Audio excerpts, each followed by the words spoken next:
What if I told you that you could invest in a company that will earn millions in the future? The only problem is that I can't tell you anything about the company because the company does not exist yet. Or at least we don't know which company it will be yet.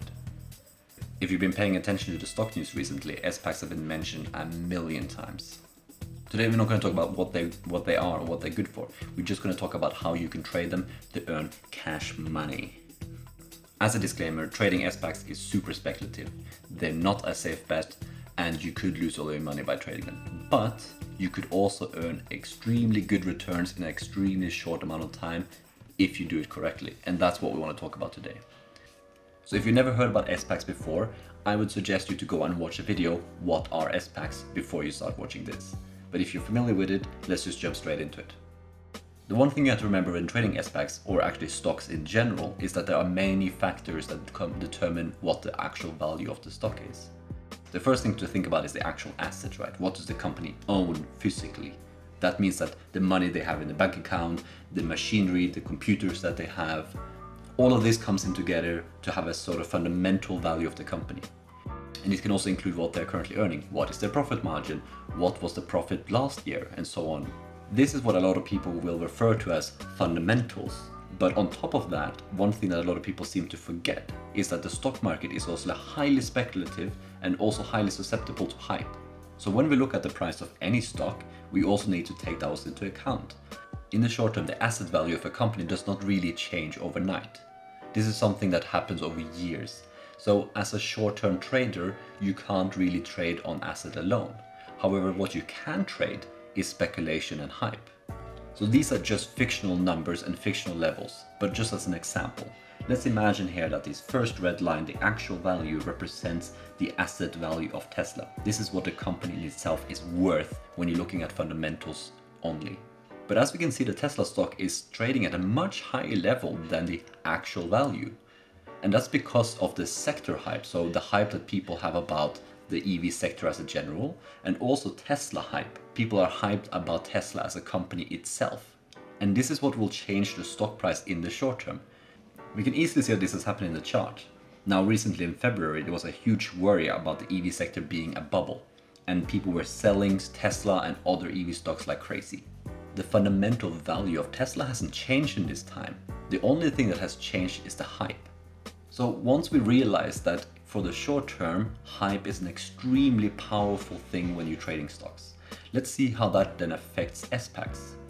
So the whole purpose of SPACs is that they are blank check companies, right? They don't own anything. The whole value of the SPAC company is purely speculation and hype. And this is what we can trade.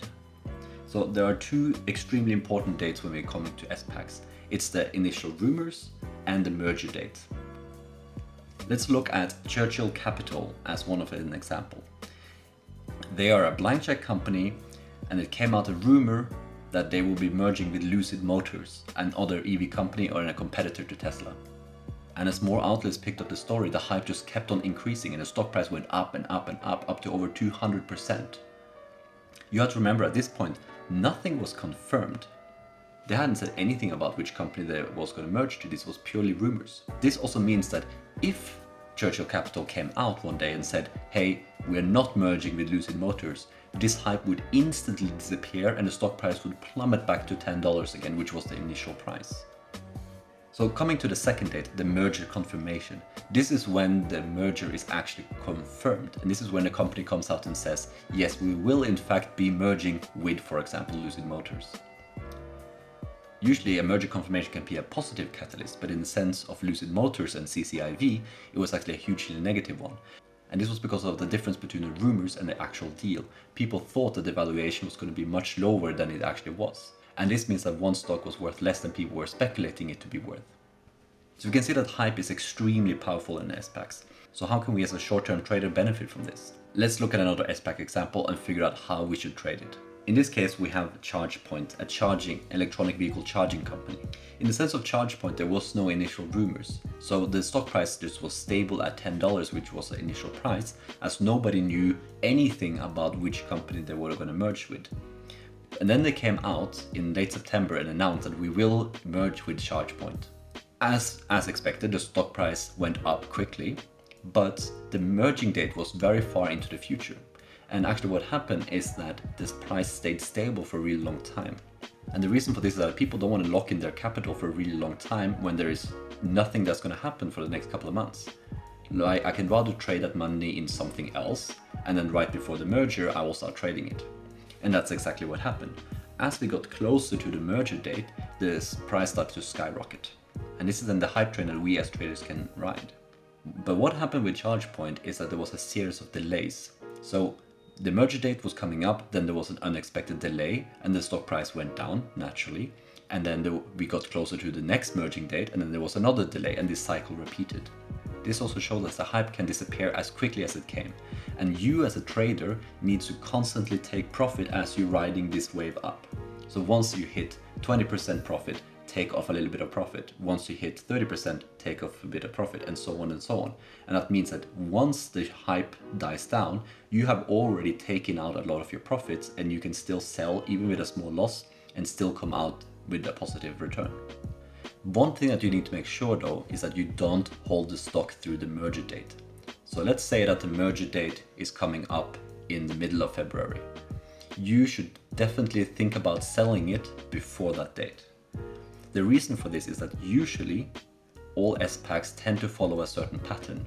So as soon as the merger is announced, there is no more hype to come. Remember that the stock price was highly built up by just the hype, and as soon as that dies down, the stock price will also follow.